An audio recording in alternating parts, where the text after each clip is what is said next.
बिस्मिल्लाहिर्रहमानिर्रहीम। छोटे मिर्ज़े ने अपने स्टूडेंट के साथ जो काम डाला है, उसके बाद छोटे मिर्ज़े के स्टूडेंट वो मुँह छुपाते फिर रहे हैं और छोटे मिर्ज़े के स्टूडेंट को रिवर्स गियर लग चुका है। जो सवारियाँ छोटे मिर्ज़े ने अपनी गाड़ी के अंदर सवार की थी वो एक एक करके अब उतरना शुरू हो चुकी हैं और मिर्ज़ाई पार्टी के गैर हतमी नताइज आने शुरू हो चुके हैं। आप कहेंगे जी मैं छोटा मिर्ज़ा और मिर्ज़ाई पार्टी क्यों कहता हूँ? जब आप किसी को मामू पार्टी, नासबी, खारजी, बाबी, दज्जाल इन अल्फाज के साथ पुकारेंगे तो ज़ाहिर बात है फिर आपको भी प्लम्बर, छोटा मिर्ज़ा, मिर्ज़ाई पार्टी ये अल्फाज सुनने को मिलेंगे। अगर आप तहज़ीब के दायरे के अंदर रहकर गुफ्तगू करेंगे तो आपसे भी तहज़ीब के दायरे के अंदर गुफ्तगू की जाएगी। मन फ़अल फ़ुइला, जो जैसा करता है उसके साथ उसी तरह किया जाता है, लिहाजा हम आपको छोटा मिर्ज़ा ही कहेंगे। अब छोटे मिर्ज़े ने अपने स्टूडेंट के साथ जो काम डाला था उसको रिवर्स गियर लगा और रिवर्स गियर लगने के बाद एक एक करके छोटे मिर्ज़े की सवारियाँ वो उतरना शुरू हो गई। गैर हतमी नतीजे आने शुरू हो गए। पहला नतीजा सामने ये आया कि एक स्टूडेंट था इसरार शाह, उसने सवाल किया और वो सवाल शाहिद एंड बिलाल चैनल से बाकायदा तौर पर अपलोड हुआ। सवाल किया गया छोटे मिर्ज़े से, एक शख्स शिर्क करता है लेकिन तावील करता है, आप उसको काफिर नहीं कहते, और एक शख्स ख़त्म नबूवत के मामले में तावील करता है, आप उसको काफिर कहते हैं, तो शिर्क वाले मामले में आप काफिर क्यों नहीं कहते और ख़त्म नबूवत वाले मामले में आप काफिर क्यों कहते हैं? सवाल नंबर 4 है, इसरार शाह का पूछे नबी अलैहिस्सलाम का वाजा फरमाने के दुआ इबादत है और इस इबादत में शरीक करने वाले को हम तावील करने पर हम मुसलमान कहते हैं, लेकिन दूसरी तरफ जो नबी अलैहिस्सलाम का मामला है वहाँ पर अगर कोई चिश्ती कलमा पढ़ता है और थानवी कलमे की तावील के बावजूद आप उसको काफिर कहते हैं और कहते हैं कि इसकी तावील नहीं होगी। ख़त्म नबूवत वाले मामले में तावील करने वाले को काफिर समझते हैं और शिर्क करने वाले पर तावील पर आप उसको मुसलमान क्यों कहते हैं? तो छोटे मिर्ज़े ने इसका जवाब ये दिया कि इसका कोई जवाब मेरे पास मौजूद नहीं है, अगर हो तो फिर भी मैं कैमरे के अंदर वो नहीं दे सकता। इसरार भी मेरे पास इस बात का कोई जवाब नहीं है और अगर जवाब है तो वो मैं कैमरे में नहीं दे सकता। जिससे छोटे मिर्ज़े का जो स्टूडेंट था बड़ा दिल बर्दाश्त हुआ कि ये कैसा जवाब है, सवाल करना तो मेरा राइट था, तो छोटे मिर्ज़े ने मेरे सवाल का जवाब क्यों नहीं दिया, तो उसे रिवर्स गियर लगा और उसने छोटे मिर्ज़े को वो छोड़ दिया। दूसरा स्टूडेंट, उसने कहा मेरा नाम दिलफरेद है, जेलम से हूँ, पहले मिर्ज़े का स्टूडेंट था, अब अली भाई की गलतियाँ हाईलाइट करता हूँ। तीसरा स्टूडेंट, अली भाई मौलाना इसाक साहब जो फरमा गए हैं कि नबूवत जारी है, ऐलान कोई नहीं कर सकता, ये बड़ी मुसीबत बन गई है हमारे लिए। उन्होंने अशरफ रसूल, चिश्ती रसूल की भी तावील की है, देवबंदी बरेलवी आगे से ये जवाब देते हैं, इसका इनको क्या जवाब दें? मुझे तो लगता है कि दीन हक़ के लिए मौलाना इसाक को कुर्बान करना पड़ेगा। स्टूडेंट नंबर 4, मैं सर इंजीनियर मोहम्मद अली मिर्ज़ा को फॉलो करता था लेकिन इस खबीस के बच्चे ने दिल तोड़ दिया हमारा।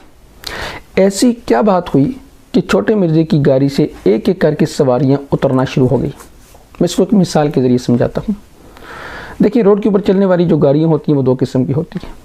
एक गाड़ी वो कंपनी की होती है जिसका एक लेबल और मार्का होता है, और एक गाड़ी वो होती है जो लोकल होती है। अब कंपनी की गाड़ी, उसका एक मार्का और लेबल होता है और वो गाड़ी अपनी सवारियों को बाइज़्ज़त तरीके से मंजिल मकसूद तक पहुँचाती है, रास्ते में ज़रीर व ख़बार नहीं करती। जबकि इसके बिल्कुल बरअक्स जो दूसरी गाड़ी है, लोकल गाड़ी, उसके अंदर कोई सवारी बैठने के लिए तैयार नहीं होती। क्यों? उनका वक़्त भी ज़ाया होता है, रास्ते में ज़लील भी होते हैं और ज़लील होकर वो मंजिल मकसूद तक पहुंचते हैं। तो अब लोकल गाड़ी ये करती है कि बाज़ दफ़ा कंपनी की गाड़ी का लेबल या उसका मार्का चोरी कर लेते हैं या उससे मिलता जुलता मार्का या लेबल अपनी गाड़ी के ऊपर लगा लेते हैं ताकि सवारियाँ धोखा खाकर हमारी गाड़ी के अंदर सवार हो जाएँ और फिर हम उन्हें ज़लील करते हुए मंजिल मकसूद तक पहुंचाते हैं। अब जो सवारियां उस गाड़ी के अंदर सवार हो जाती हैं तो वो हर स्टॉप के ऊपर ज़लील होती हैं। बिल्कुल यही काम छोटे मिर्ज़े ने अपने स्टूडेंट के साथ डाला था। नबी अकरम सल्लल्लाहु अलैहि वसल्लम ने फरमाया था कि क़यामत की सुबह तक एक जमात ऐसी जो हक़ पर रहेगी, और वो कौन सी जमात थी? वो जमात थी आले सुन्नत वल जमात, जो शुरू से चले आ रहे थे और क़यामत की सुबह तक रहने थे। छोटे मिर्ज़े ने नाम चोरी किया और उसने अपनी छोटी सी फ़िरकी का नाम रखा नौजवानान आले सुन्नत पाक, और उसमें ये लेबल और मार्का इस्तेमाल करते हुए वो सवारियाँ बैठानी शुरू कर दी। फिर जैसे लोकल गाड़ी के अंदर सवारियाँ बैठ जाएँ तो हर स्टॉप के ऊपर ज़लील होती हैं, तो इसी तरह छोटे मिर्ज़े ने अपने स्टूडेंट को हर मकाम पर ज़लील करवाया। अगर मुफ्ती तारक मसूद साहब आ गए तो तब भी ज़लील करवाया, हनीफ कुरैशी साहब आ गए तो तब भी ज़लील करवाया, यहया नूरपुरी साहब आ गए तो तब भी ज़लील करवाया, डॉक्टर सुबैल का प्रोग्राम हो तो वहाँ भी ज़लील करवाया, राशिद रज़वी साहब हों तो वहाँ भी ज़लील करवाया। यानी किसी मकाम पर छोटे मिर्ज़े ने चाहे मसाइल हों चाहे कोई भी चीज़ हो उसके अंदर खूब ज़लील करवाया। फिर छोटे मिर्ज़े की हर बात का जवाब उनकी अपनी वीडियो के अंदर मौजूद है। जितने यू टर्न छोटे मिर्ज़े ने लिए या जितने झूठ छोटे मिर्ज़े ने बोले, शायद ही इन 1400 सालों में किसी ने इतने झूठ बोले होंगे। हमने तो तकरीबन आज से 12-13 साल पहले छोटे मिर्ज़े के बारे में ये कह दिया था कि ये बिल्कुल गुमराह आदमी है। उसकी वजह कि उसने किताब लिखी थी, ये किताब है उनकी, इस किताब का नाम है इस्लाह अकायद नज़रियात के लिए सहीहन से मुंतखब हदीस का मुनफरिद गुलदस्ता। इसमें छोटे मिर्ज़े ने 400 हदीस बुखारी से, 1000 हदीस मुस्लिम से जमा की थी। और जमा करने के बाद इन्होंने जो सफ़ा नंबर 2 पर लिखा था कि मुंतखब हदीस की इस मुनफरिद गुलदस्ता में मुअल्लिफ़ ने 10 साल की तहक़ीक़ के बाद अकायद व नज़रियात की इस्लाह के लिए सही बुखारी से 400 और सही मुस्लिम से 1000 हदीस फ़ोटो कापी करके शामिल की हैं। मज़ीद बरा इसमें रसूलुल्लाह सल्लल्लाहु अलैहि वसल्लम की यौम विसाल, दुरूद शरीफ, इसाले सवाब की शरई हैसियत और बिद्दत की हकीकत पर तहक़ीक़ी तहरीरें भी शामिल की गई हैं। अल्लाह ताला इस कोशिश को अपने और अपने महबूब सैयदना मुहम्मद रसूलुल्लाह सल्लल्लाहु अलैहि वसल्लम के तौफ़ील कबूल फ़रमाए और तमाम मुसलमानों की इस्लाह और निजात का ज़रिया बनाए। आमीन। व मा अलैना इल्लल बलागुल मुबीन। तालिब दुआ व आफ़ियत व मग़फ़रत, इंजीनियर मोहम्मद अली मिर्ज़ा, 12 रबीउल अव्वल 1428, 1/4/2007। हमने जब ये किताब पेश की तो छोटे मिर्ज़े के स्टूडेंट वो कहते थे छोटे मिर्ज़े ने इससे रुजू कर लिया है। अब हमारा सवाल ये था, छोटे मिर्ज़े ने किससे रुजू किया है, हदीस से या इससे निकलने वाले अकायद और मसाइल से? हदीस वो तो बुखारी की बिल्कुल सही हैं, हदीस वो तो मुस्लिम की बिल्कुल सही हैं। कादी जी इस फार्म से जो से अकायद और मसाइल निकाले थे वो गलत समझे थे। हमारा सवाल ये था, अगर छोटे मिर्ज़े ने उस वक़्त ये मसाइल इन हदीस से, ये अकायद इन हदीस से गलत समझे हैं, तो आज उनके पास कौन सी कसवट्टी या कौन सा पैमाना है कि जिसमें हम ये तोल कर ये इस नतीजे तक पहुँच सकें कि आज मिर्ज़े ने हदीसों से सही नतीजे निकाले? हमारा सवाल ये था, जैसे उस वक़्त मिर्ज़े ने गलत अकायद और मसाइल निकाले थे, आज भी मिर्ज़ा कुरान और हदीस की गलत तशरीह करता है। दूसरा सवाल ये था कि 10 साल की तहक़ीक़ के बाद छोटे मिर्ज़े ने ये अकायद और मसाइल निकाले हैं। 10 साल जिसने छोटे मिर्ज़े की तक़लीद की, उसके पीछे चला, इन मसाइल को फॉलो किया, वो कहाँ जाएगा? और अगर छोटा मिर्ज़ा अपनी ज़िंदगी के बिल्कुल आखिरी हिस्से में जाकर फिर रुजू कर लेता है, तो फिर इतना अरसा उसके पीछे चलने वाले वो कहाँ पे जाएंगे? इसका छोटा मिर्ज़ाई पार्टी के पास कोई जवाब नहीं था। और जो बात हमने 14-15 साल पहले कही थी, बिहम्दिल्लाह ताला आज 14-15 साल बाद बिल्कुल सच साबित हो चुकी है। 3 जुमले मैंने कहे थे, बरेलवी, देवबंदी, अहले हदीस, शिया मुसलमान है, एक दूसरे के पीछे नमाज होती है इनकी। आप ये चाह रहे हैं कि वो ये तहरीर करते हैं? बेशक मैं कहता हूं, अगर अहले हदीस में छोटे मिर्ज़े ने अपनी गाड़ी के अंदर सवारियाँ सवार करनी शुरू की। 3 माटो थे। नंबर 1, ये सारे मुसलमान हैं, इन सब के पीछे नमाज़ें दुरुस्त हैं, इन सब को चंदा देना दुरुस्त है, ये सारे फ़िरके हैं, जबकि हम इल्मी, किताबी और सिर्फ मुसलमान हैं। इल्मी, किताबी और मुस्लिम ये फ़िरके हैं, हम फ़िरका कोई नहीं। हम आपको किताब और सुन्नत के साथ जोड़ रहे हैं, हम आपको रसूलुल्लाह के साथ जोड़ रहे हैं। ये धोखा था। और डॉक्टर सुवैयल के प्रोग्राम के अंदर ये भी कहा कि मेरे लाखों स्टूडेंट हैं जो इन सब के पीछे नमाज़ पढ़ते हैं। हमारे स्टूडेंट सारे फिरकों के पीछे नमाजें पढ़ते हैं, इनको चंदा देते हैं। कैसा राजा साहब की पॉडकास्ट के अंदर कहा कि हम में और दूसरों में फ़र्क ये है कि हम सबको मुसलमान भी समझते हैं, सबके पीछे नमाजें भी पढ़ते हैं और सबको चंदे भी देते हैं। हमारी अलग मस्जिद नहीं है, हमारा अलग मदरसा नहीं है, हमारी चंदा बुक नहीं है। और 15-16 साल बाद फिर छोटे मिर्ज़ा ने यू टर्न लिया और ये ऐलान कर दिया कि मैं तो एक लम्हे के लिए भी इनको मुसलमान नहीं समझता था। मेरी ज़िंदगी में एक लम्हा भी नहीं आया कि मैंने कभी ऐसे लोगों को मुसलमान समझा।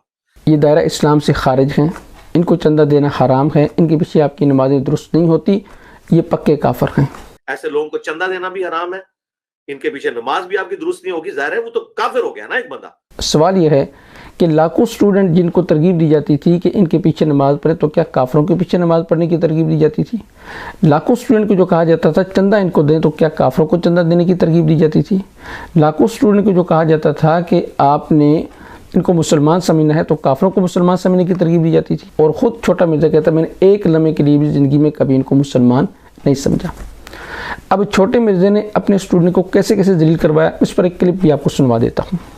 नसीहत हुआ चिश्ती रसूलुल्लाह पार्टी, थानवी रसूलुल्लाह पार्टी, तुसी खत्म नबूवत पे काम करना है। गुलाम अहमद कादियानी दज्जाल को तो लोग दज्जाल समझ रहे हैं, और तुम्हारे बुजुर्गों ने जो अपने नामों के कलमे पढ़वाए उन्होंने बुजुर्गी भी साथ अवेल की है, इसलिए मैं उन्हें बड़ा मुजरिम समझता हूं। सिर्फ कादियानी दज्जाल को दज्जाल कहना काफी नहीं है।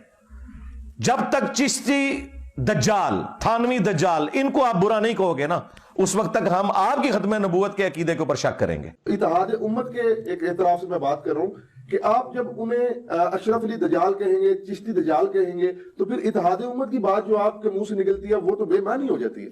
देखिए, मैंने किसी वीडियो में अशरफ अली दज्जाल या चिश्ती दज्जाल का लफ्ज यूज ही नहीं किया। ये दज्जाल का लफ्ज मैंने गुलाम अहमद कादियानी के लिए यूज किया। सिर्फ कादियानी दज्जाल को दज्जाल कहना काफी नहीं है। जब तक चिश्ती दज्जाल, थानवी दज्जाल, इनको आप बुरा नहीं कहोगे ना, उस वक्त तक हम आपकी खत्म नबूवत के अकीदे के ऊपर शक करेंगे। देखिए, मैंने किसी वीडियो में अशरफ अली दज्जाल या चिश्ती दज्जाल का लफ्ज यूज ही नहीं किया। अब इस पर मैं आपको एक लतीफ़ा सुना देता हूँ कि छोटे मिर्ज़े के जो स्टूडेंट हैं, इन्होंने रिवर्स गियर क्यों लगाया और इन्होंने छोटे मिर्ज़े को छोड़ना क्यों शुरू कर दिया। एक बादशाह था, उसके एक वज़ीर था, तो बादशाह लंबी लंबी छोड़ा करता था। अब जो वज़ीर था, तो वज़ीर वो बादशाह की बात को वो कवर किया करता था, उसे सपोर्ट किया करता था। एक दिन बादशाह दरबार के अंदर बैठा हुआ था, तो उसने कहा कि मैं शिकार करने के लिए गया, और शिकार करने के लिए जब मैंने देखा कि हिरन सामने खड़ा था, मैंने हिरन को तीर मारा। तीर हिरन के कान से होता हुआ उसकी टांग में जाकर लगा। पूरे दरबार पर सन्नाटा छा गया कि एक ही वक्त में एक ही तीर वो कान को कैसे लगा और हिरन की टांग को कैसे लगा। तो सारे बादशाह को देख रहे थे। अब बादशाह बड़ा परेशान हुआ कि मेरी बात को कवर कौन करेगा, तो उसी वज़ीर को बुलाया गया कि तू आकर मेरी बात को कवर कर। वज़ीर खड़ा हुआ और उसने कहा, जी बात यह है जो बादशाह ने कही, ये बिल्कुल दुरुस्त है कि बादशाह ने तीर मारा, उसके कान को लगा और उसके पाँव को भी जाकर लगा। लेकिन मसला ये है कि उस वक़्त हिरन अपने पाँव के साथ अपने कान की खारिश कर रहा था, इसलिए एक ही वक्त में एक तीर दोनों को जाके लगा। बादशाह अपनी जगह पर मुतमिन हो गया। दरबारी सारे चले गए, वज़ीर भी चला गया और बादशाह भी चला गया। शाम को जब बादशाह सैर के लिए निकला तो उसने देखा वही वज़ीर अपना बोरिया बिस्तरा उठाकर वो जा रहा है। बादशाह ने पूछा कि तू कहाँ जा रहा है? तेरी वजह से तो मेरी दुकान चलती है, मैं लंबी लंबी छोड़ता हूँ तो उनको कवर कर लेता है, तो तू कहाँ जा रहा है? उसने कहा, बादशाह सलामत, मैं छोटे छोटे टांके तो लगा सकता हूँ लेकिन बड़े बड़े त्रोपे नहीं लगा सकता, तो लिहाजा त्रोपे लगाने के लिए आप किसी और को रख लें। तो मिर्ज़े के स्टूडेंट वो आज तक वो छोटे छोटे टांके तो लगाते रहे थे, लेकिन अब वो सोच रहे हैं कि हमारे उस्ताद मोहतरम ने इतना बड़ा ब्लेंडर छोड़ दिया है, तो इतना बड़ा त्रोपा हम कैसे लगाएं। इसलिए उन्होंने आफियत इसी में जानी कि रिवर्स गियर लगाकर मिर्ज़ाई पार्टी को छोड़ दिया जाए और दोबारा आले सुन्नत वल जमात में शामिल हो जाया जाए।